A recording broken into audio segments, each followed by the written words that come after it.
गरीब काली नंद के घर आई दो गोरी अंग्रेजन भाभी।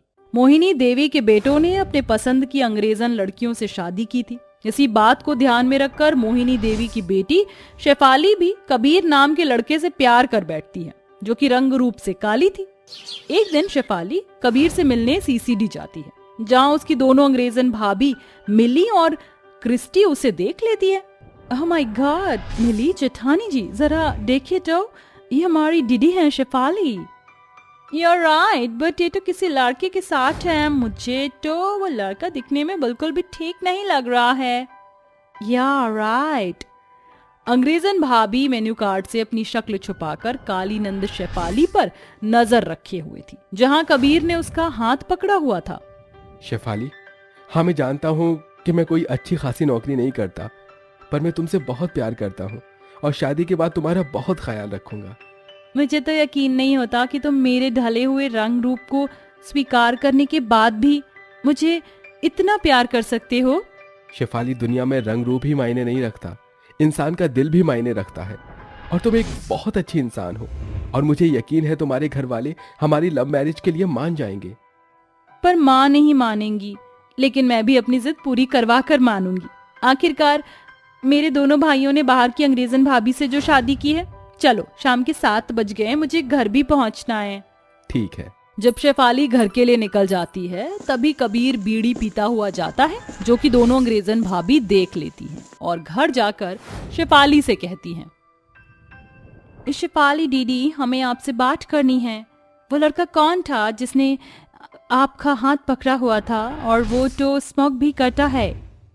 भाभी, अगर आपने मुझे कबीर के साथ देख भी लिया है तो मैं आपकी बात का विश्वास क्यों करूं? वो स्मोक वगैरह कुछ नहीं करता है। और आप दोनों क्या हम दोनों पर नजर रख रही थी? नहीं दीदी, ऐसी कोई खास बात नहीं है। हम कुछ खाने पीने के लिए गए थे तो हमारी नजर पड़ गई थी। मुझे कुछ गड़बड़ सी लग रही है। क्या गड़बड़ लग रही है आपको? बिल्कुल ठीक तो है। और ये देखिए ना, मेरे काले होने के बाद भी उसने मुझे प्यार किया है और मैं उसी से ही शादी करूंगी, वरना कोई लड़का तो मुझसे बात तक नहीं करता था। दीदी, वो लड़का आपसे बात कर रहा है, इससे साबित नहीं हो सकता कि वो बहुत अच्छा है और आपका ख्याल रख सकता है, आपके जीवन साथी बनने के लायक है। आप दोबारा सोच लीजिए। मुझे कुछ नहीं सोचना। जैसे मेरे दोनों भैया ने लव मैरिज की है, वैसे ही मैं भी लव मैरिज करूंगी, वो भी कबीर से। अगर आप सब नहीं माने तो हम कोर्ट मैरिज कर लेंगे। तीनों ननद भाभी की बात मोहिनी सुनकर कहती है, बदतमीज नालायक, ये तू क्या बोल रही है?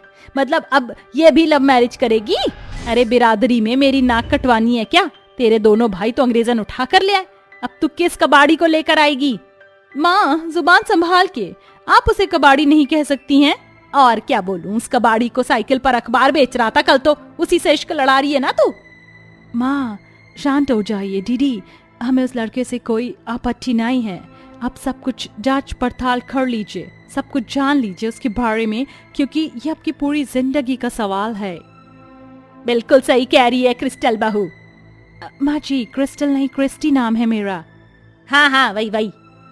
ठीक है, पर मैं शादी तो उससे ही करूंगी। अरे अरे, निकल गई हाथ से, निकल गई ये चोरी, अब ना सुनने की है मेरी बात। माँ जी, आप फिक्र मत कीजिए, अगर दीदी यही चाहती हैं तो यही सही है। फिर क्या था, शेफाली के दोनों भाई कबीर से बात करने की कोशिश करते हैं और वो झूठी बातें बता देता है। फिर घर वाले शेफाली की कबीर से शादी करवा देते हैं। वक्त गुजर जाता है। एक दिन क्रिस्टी कहती है, दीदी काफी टाइम हो गया है, लगता है दीदी अपने खुशहाल जिंदगी में बहुत खुश हैं कबीर के साथ। मुझे भी यही लगता है, काफी समय हो गया है, हमने उनसे बात नहीं की, जरा कॉल तो लगा। सही बोला बहू तुमने, जब से सासरे गई है अपनी माँ को भी भूल गई है, जरा मेरी भी बात कराना, राजी खुशी तो लेनी ही चाहिए। फिर मिली बहू नंद शेफाली को कॉल करती है। हेलो दीदी, नमस्ते, कैसी हैं आप? क्या बात है, शादी के बाद तो आप बिल्कुल भी हमें कॉल नहीं करती। जीजू अच्छे से ख्याल रख रहे हैं क्या? रख रहे हैं ख्याल। अच्छा, तो बेटा तू यहाँ कब आ रही है अपनी माँ और भैया भाभी से मिलने? माँ भी नहीं आ पाऊंगी, इन्हें बहुत काम होता है और घर को अकेला भी नहीं छोड़ सकती। कोई बात नहीं दीदी, आप नहीं आ सकती तो हम ही चलते हैं। नहीं नहीं भाभी, अभी कोई जरूरत नहीं है, मैं बता दूंगी। क्या फायदा हम घर पर ना मिले। अच्छा मैं बाद में बात करती हूँ। शेफाली जल्दी से बात करके फोन काट देती है, जो कि क्रिस्टी और मिली को अजीब लगता है। वहीं कबीर ने शादी के बाद शेफाली का जीना हराम कर दिया था और वो कोई काम नहीं करता था। साथ ही नशे में शेफाली पर हाथ भी उठाता था। गरीबी की वजह से शेफाली के सारे सपने चूर चूर हो गए थे। ऐसे ही एक शाम कबीर नशे की धुत में घर आता है। हमने पी रखी है, गलती होनी पक्की है। ए शेफाली, कल्टन, पानी ला कर दे मुझे पानी, और चखना लेकर आ। आज तुम फिर पी कर आ गए। ये पीना क्यों नहीं छोड़ देते तुम? थोड़ा मुझ पर भी ध्यान दो। घर में खाने के लिए 2 दाने मुश्किल से होंगे। तुमने शादी से पहले मुझे क्या क्या बातें की थी, और अब ये तुम्हारी हकीकत मेरी जिंदगी को पत्थर बना देती है। सही कह रही थी मेरी भाभी, मुझे तुम्हारे बारे में सब कुछ जान लेना चाहिए था। मैं ही थी जो प्यार में अंधी हो गई। तेरी हिम्मत कैसे हुई मुझसे इस तरह से बात करने की? जुबान संभाल कर बात कर। मेरी भाभी इतना ही था तो अपनी भाभी की बात मान लेती। वो अंग्रेजन और तू कलूटर।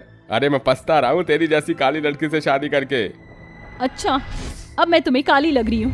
पहले तो तुम बोलते थे इंसान का दिल अच्छा होना चाहिए, और अब यूं ही पलट गए। तो तेरे दोनों भाई ने भी 2 सोने की चेन और अंगूठी रोक ली, बस 3 ग्राम की नकली अंगूठी पहना दी। पैसों के लिए शादी की थी ना तुमने? हाँ की थी। चल मेरे लिए खाना ला, सलाद काट।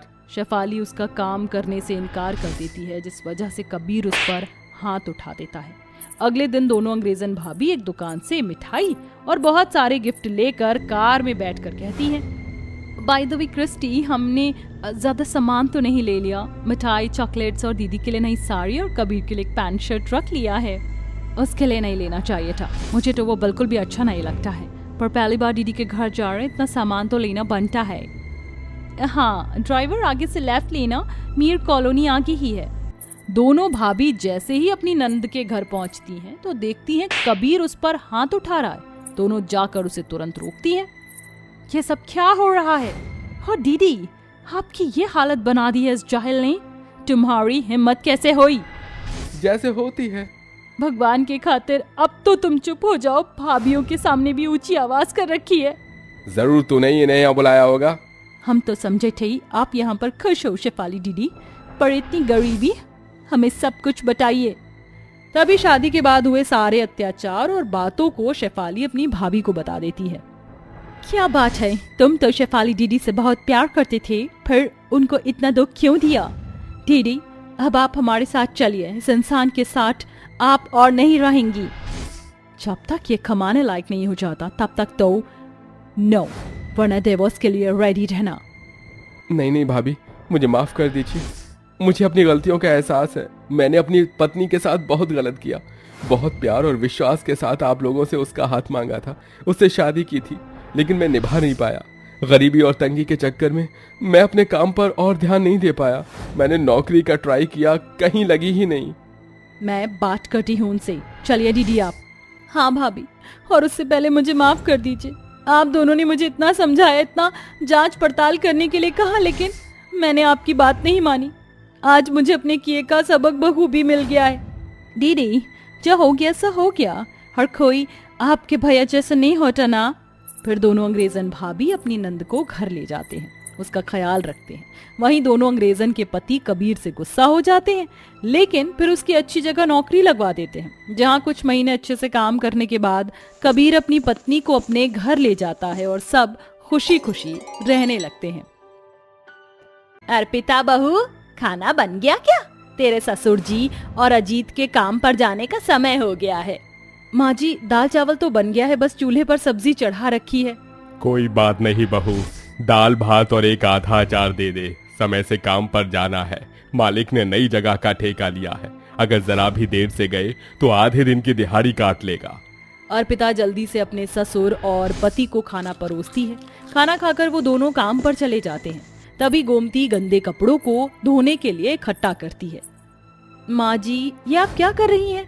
कुछ नहीं बहू, तेरे ससुर जी और अजीत के सारे कपड़े गंदे हो गए हैं, देखना कैसे कपड़ों का ढेर लग गया है। माँ जी, मैं हूँ ना, मेरे होते हुए आप क्यों कपड़े धोएंगी? लाइए माँ जी, मैं धो देती हूँ कपड़े। मगर बहू, तू गर्भवती है, ऐसी हालत में तू इतने सारे गंदे कपड़े कैसे धोएगी? मैं धो लूंगी माँ जी, और वैसे भी आशा जी ने कहा है कि मैं और मेरा बच्चा बिल्कुल ठीक हैं, और अगर मैं काम करती रहूंगी तो तंदुरुस्त रहूंगी। आप जाकर आराम कीजिए। असल में 6 महीने की गर्भवती अर्पिता को घंटों बैठकर हाथ से कपड़े धोने में बहुत सी तकलीफों से होकर गुजरना पड़ता था, मगर अपने दर्द का एहसास वह गरीब प्रेग्नेंट बहू किसी को नहीं होने देती।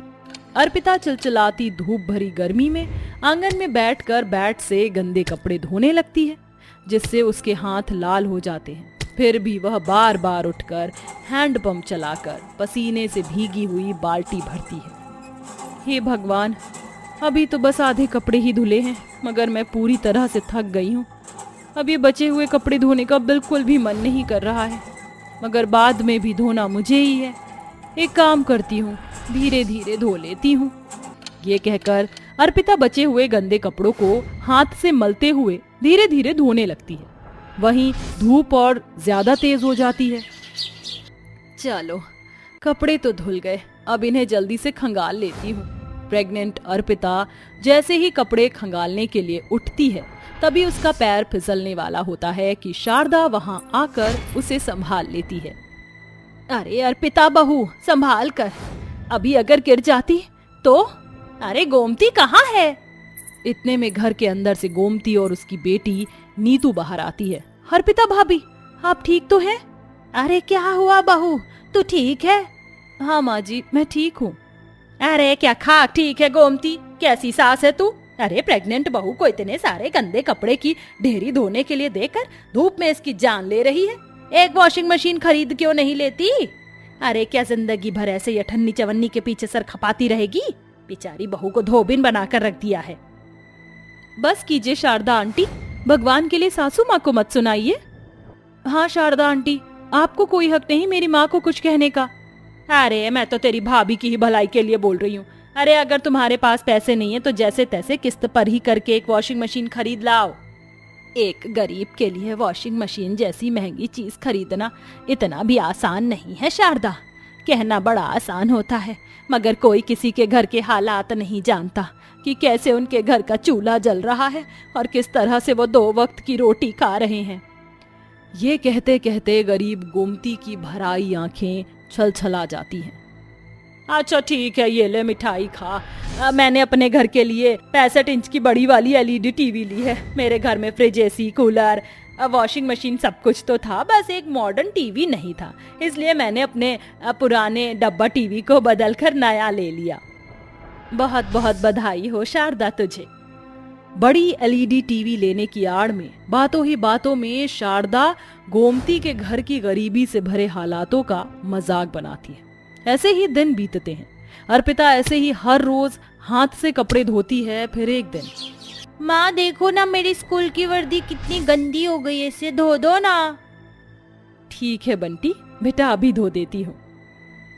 लाओ बंटी, आज तुम्हारी स्कूल की वर्दी बुआ धोएगी।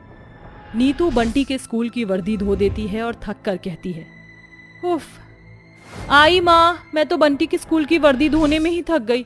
पता नहीं भाभी हम सभी के गंदे कपड़े प्रेग्नेंट होकर भी कैसे धोती हैं। शारदा आंटी ठीक ही कह रही थी, अब हमें भी एक वॉशिंग मशीन ले लेनी चाहिए माँ। अरे कहाँ से खरीद लें वॉशिंग मशीन, तू तो जानती है तेरे पिताजी और भैया एक मामूली से मजदूर हैं। दिन भर खून पसीना बहाकर, ऊपर से ठेकेदार की गालियां खाकर वो हमारे लिए मुश्किल से तो 2 वक्त की रोटी कमा पाते हैं।